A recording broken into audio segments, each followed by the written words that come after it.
My parents charged me $500 to eat Christmas dinner while my brother ate for free. He's the golden child, Mom chuckled. I paid. Then I called the landlord of the house they rent from me. Activate the eviction plan. 20 minutes later, the envelope was sitting next to my dinner plate. A regular white envelope, the kind you use for birthday cards or electric bills. My name was written on the front in my mother's handwriting. And for one stupid second, I thought it was a Christmas card. I actually smiled. Then I opened it. Inside was a printed invoice. Header, line items, total at the bottom. $500. For Christmas dinner. My own mother had invoiced me for Christmas dinner while my brother Derek sat across the table eating his roast beef completely free of charge. Not a single word said to him. Not so much as a guilty look thrown his way. And my mother was watching me read it. She was watching me with this patient little half smile, the way you watch a child work out a puzzle you already know the answer to. I want to tell you that I flipped the table. I want to tell you I said something devastating and walked out into the cold and never looked back. But I didn't. I sat there with that paper in my hands, and I reached into my purse, and I paid her. And then I went home, and I made a phone call that changed everything. My name is Kara, and I am 33 years old. I run the overnight shift at a regional distribution warehouse outside of Clarton, which is a town of about 14,000 people in the flattest part of Ohio you have ever seen in your life. I have been doing that job for 9 years, and I am good at it. I started as a loader, moved to inventory, and now I manage a crew of 22 people, and I know every pallet position in that building by memory. I am not glamorous. I drive a 4-year-old pickup truck, and I cut my own hair more often than I should. I have a cat named Biscuit, and a small house I bought when I was 26, and a savings account I built the way you build a wall, one brick at a time, every single week without fail. I am telling you all of that because the thing about my family is this. My family looks at me and sees nothing. They always have. Derek is 31. Derek has never held a steady job for longer than about 14 months at a stretch. Derek has borrowed money from my parents so many times that my mother stopped calling it borrowing years ago and just started calling it help. Derek is charming and loud, and he fills whatever room he walks into, and my mother watches him the way sunflowers watch the sun. She has always watched him that way. Even when we were kids, even when I was bringing home straight A's, and Derek was failing gym class. The focus in that house was always on him. His struggles. His potential. His feelings. My dad, Ron, is a quiet man who learned a long time ago that agreeing with my mother cost less energy than the alternative. He is not cruel. He is just absent in the way that a piece of furniture in a familiar room is absent. You stop seeing it. It stops doing anything except take up space. I moved out when I was 19 and I put myself through 2 years of community college on nights and weekends while I worked at the warehouse. I never asked my parents for a single dollar. I want to be very clear about that. Not $1. When I bought my house, I did it on my own savings and a mortgage I qualified for based on my own credit. My parents came to see the house exactly once, and my mother said the kitchen was small and my dad said he thought the neighborhood might flood. That was 7 years ago.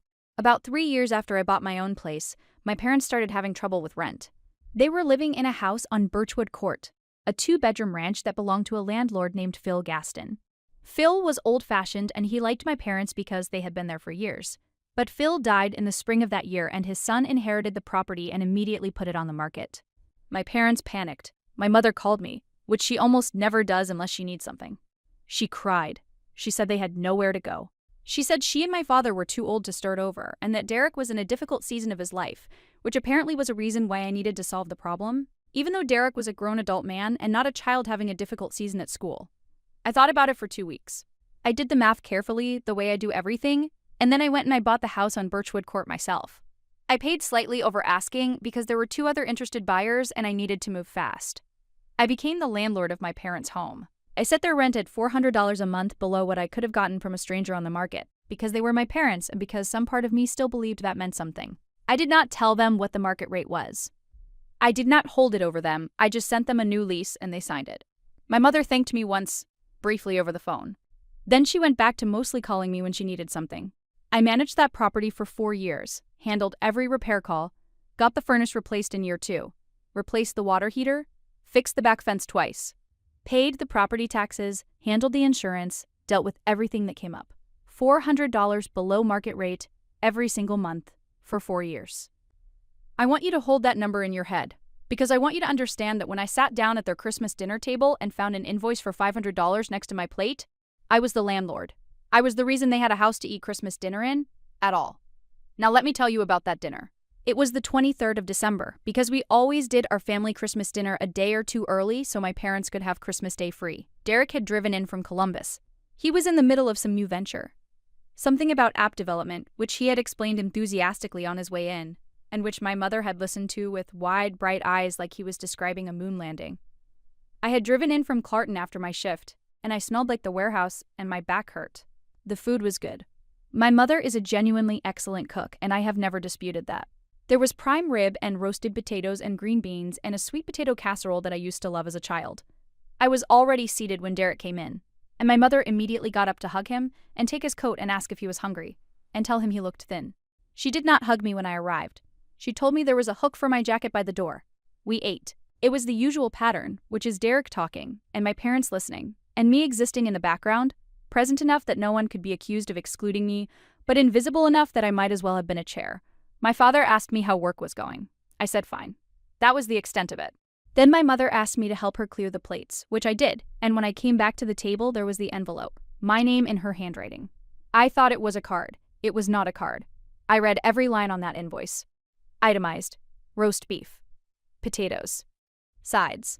Holiday ambiance, which I want to pause on for a second because my mother had listed holiday ambiance as a line item and charged me $40 for it. There was a subtotal, there was tax calculated on the subtotal. And then there was a final total. $500.12, though she had rounded it to 500 even, which I suppose was a gesture of generosity. I looked up from the paper. Derek was leaning back in his chair picking at a dinner roll. He had not been handed an envelope. My father was staring at the centerpiece. My mother was watching me with that patient half smile. I said, "Mom, is Derek getting one of these?" My mother laughed. Actually laughed, a light little chuckle, comfortable and completely unbothered. She said, "Oh, honey, he's the golden child." I want you to hear how she said it. Not like it was a slip, not like it was a joke she immediately regretted. She said it the way you state a known fact. The sky is blue. Water is wet. He's the golden child. I looked at Derek. Derek shrugged one shoulder and broke off a piece of the dinner roll and ate it. He did not look at me. My father suddenly found something fascinating about his water glass. I opened my purse. I took out $500. I put it on the table next to my plate. I folded my napkin and set it on the invoice. I said the food was wonderful, which it was, because I am not a liar. And then I put on my jacket and I drove home. I cried for about 20 minutes on the way back, and then I stopped, because there was a point where crying felt like giving them something I didn't want them to have. Then I drove in silence for the rest of the way home.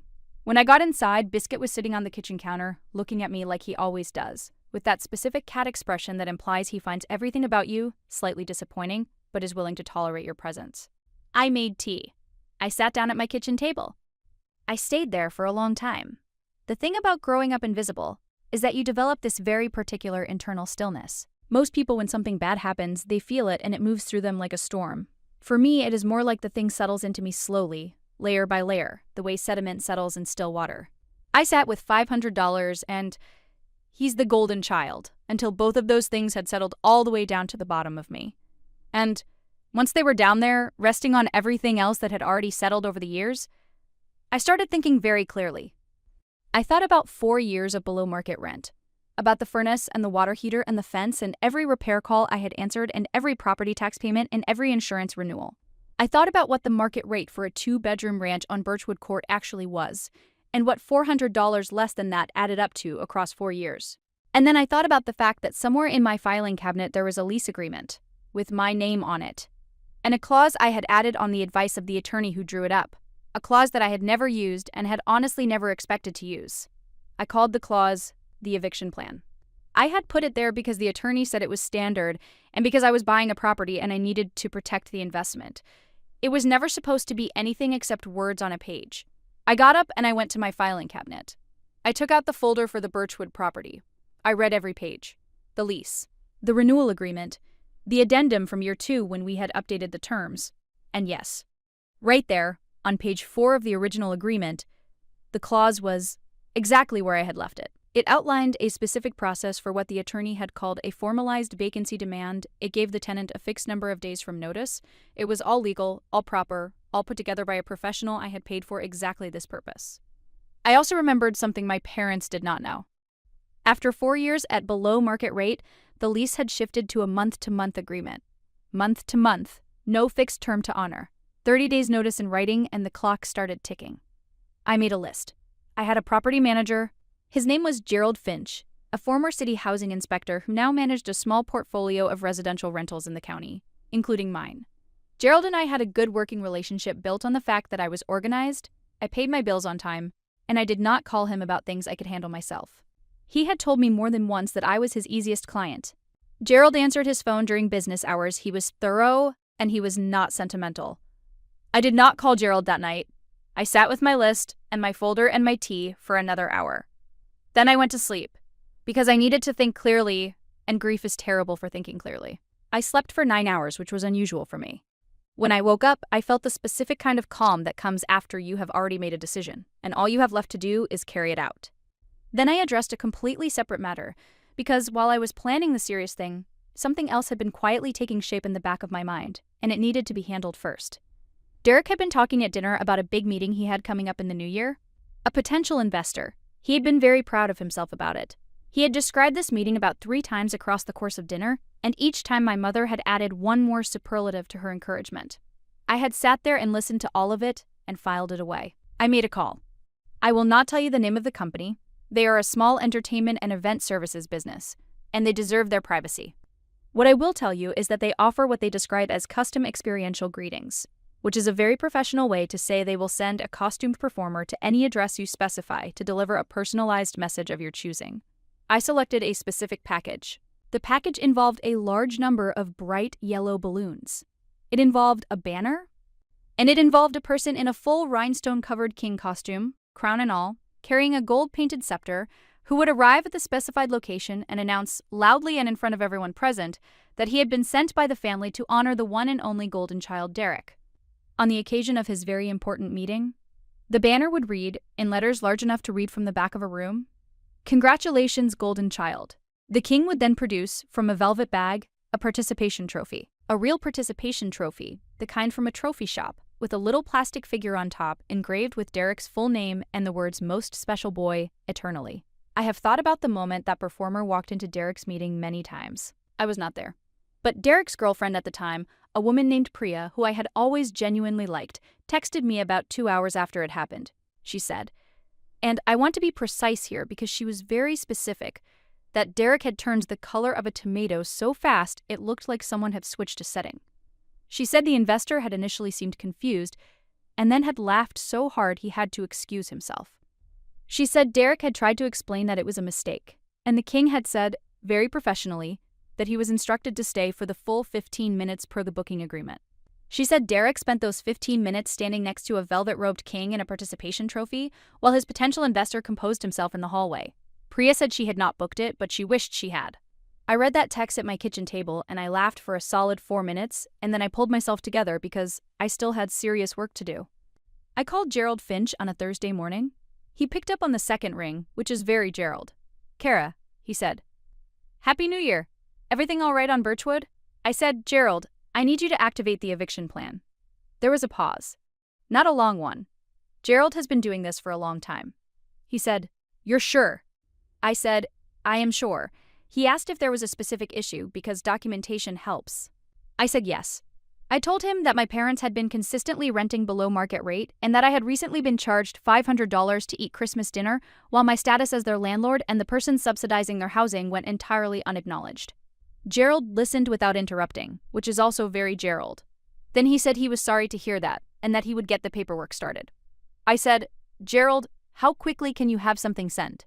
He said he could have a formal notice of vacancy demand in certified mail by end of day. Certified mail moves fast when the sender is organized and the mailing address is on file. Gerald was organized. The address was on file. 20 minutes later, Gerald called me back. He said the notice was drafted, signed, and at the post office. Certified, return receipt requested. 20 minutes. That was all it took to put 30 days on the clock for the house on Birchwood Court. I want to tell you what happened in those 30 days, because it did not unfold the way you might expect.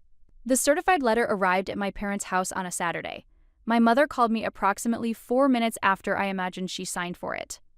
I did not answer. She called again and again. She left a voicemail that started confused and ended very angry. She said there had to be a mistake. She said I needed to call her back immediately. She said things that I am choosing not to repeat because they say more about her than they do about me. My father called next. His message was quieter. He said he thought there might have been some kind of mix-up and he hoped I was doing okay and that maybe we could talk. Derek called last. Derek's message was 6 minutes long. He used the word unfair approximately 11 times. He pointed out that he was in a difficult season. He said family does not do this to family. He said I was being vindictive, a word he pronounced with the emphasis on the wrong syllable, which I noticed because I notice things. I did not call any of them back that day. I called my father back the following Tuesday because he was the one who had used the word mix-up and I wanted to be clear with him that there was no mix-up.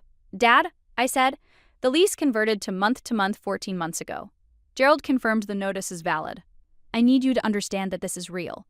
He was quiet for a moment. Then he said, Kara, your mother didn't mean anything by the invoice. It was just, I said, what? What was it? He didn't have an answer for that. I said, Dad, I have been your landlord for 4 years. I have charged you $400 a month below market rate. I replaced the furnace. I replaced the water heater. I fixed the back fence twice. I have subsidized your housing because you are my parents and because I believed that meant something. And she handed me an invoice for Christmas dinner and told me Derek didn't have to pay because he's the golden child. And she laughed. My father said nothing for a while. I could hear him breathing. Then he said, I know. Just those 2 words. I know. Not I'm sorry. Not she was wrong. Not you deserve better. Just, I know. But there was something in how he said it that wasn't nothing. It was the sound of a man who had known for a long time and had chosen the path of least resistance for so long that he wasn't sure anymore where the path had taken him. I said, Dad, you have 30 days. Gerald will work with you on logistics if you need help understanding the next steps. I hung up. My mother sent me a series of text messages over the following 2 weeks. They moved through several stages. First came the denial, then came the anger, then came something that looked like bargaining. She wrote things like, you know we love you, and also things like, I cannot believe you would do this to your own family, which I found interesting since she had not mentioned family when she handed me the invoice. She wrote that Derek would be devastated. I thought about Derek's participation trophy and I felt fine. In week 3, something shifted. My mother called me on a Wednesday evening and she sounded different. Tired, a little smaller than usual. She said she wanted to understand what she had done wrong. I said, Mom, you charged me $500 to eat Christmas dinner. You told me Derek didn't have to pay because he's the golden child. And you laughed. She said, I thought you would understand it was a joke. I said, I paid you. She went quiet. I said, a joke is something both people find funny. I sat at your table and I paid you $500 in cash and I went home. That is not the ending of a joke. She said, I didn't know it hurt you that much. And I had to sit with that for a second, because I think she actually meant it. I think my mother had spent so many years not seeing me that she had genuinely stopped registering the idea that I could be hurt. I had been so quiet for so long about all of it that my silence had become invisible to her, part of the background, like furniture. I said, I know you didn't know. That's the whole problem, Mom. She started to cry. My mother cries easily, and I have learned to let it happen without reorganizing my feelings around it. I stayed on the phone. I let her finish. Then I said that I would give her an additional 30 days to make arrangements, because I was not trying to put them on the street. I was trying to draw a line, and the line was now drawn. She asked if I would ever forgive her. I said that forgiveness was a process, not an event, and that we would have to see. I meant that. What happened next took longer than 30 days, and it was not linear, and it was not clean. My parents found a rental 2 towns over, a place they found through a church connection, a little bit smaller than Birchwood, but fine. Perfectly adequate. My father seemed almost relieved, which surprised me. He helped my mother pack without complaint. He called me once during that time to say he thought I had done the right thing and then immediately said, Don't tell your mother I said that. I told him I wouldn't. Derek did not speak to me for almost 2 months. When he finally reached out, it was a text message that said, I hope you're happy. I wrote back, getting there, and left it at that. His investor, as it turned out, had found the Golden Child tribute deeply funny and had actually gone ahead with a smaller version of the deal he had been considering, apparently on the basis that anyone whose family had that kind of sense of humor was worth knowing. Derek told me that part himself, eventually, months later, when things had softened enough that he could tell it as a story. He was still embarrassed, but he told it, and somewhere in the telling, something shifted, because he looked at me differently after that. Like maybe I was a real person. Like maybe I had been there all along and he just hadn't looked. My mother and I talk on the phone now about once a month. It is not warm exactly. It is honest, which is something it never was before. She does not invoice me for things. She does not chuckle about golden children. There is a careful quality to our conversations, the way there is a careful quality to walking on ice. We are both watching our step. I do not know what is on the other side of the ice. Maybe nothing. My dad calls me sometimes to ask about the cat. He likes Biscuit. He says Biscuit has integrity. I think he means it as a compliment to both of us. Gerald sent me a card on the anniversary of the Birchwood purchase. It said simply, "Well managed." I put it on my refrigerator. I still drive my 4-year-old truck. I still cut my own hair more often than I should. I still know every pallet position in a warehouse from memory. I still sit at my kitchen table late at night sometimes, with my tea, going over the ledger of what things cost and what they were worth. $500 bought me a lot of clarity. It bought me the knowledge that I had been subsidizing people who didn't see me for years. It bought me the knowledge that I was capable of acting on that clearly and without cruelty. It bought me the look on Derek's face when a Rhinestone King handed him a Most Special Boy trophy in front of a potential investor, which is a thing I can revisit in my mind whenever I need to, and it never fails me. And it bought me something quieter than all of that. Something I am still getting used to, which is the feeling of being a person who takes up her full amount of space. Not loud, not dramatic, just present. Just real. Just here. I am my own golden child now. I figured out I always was.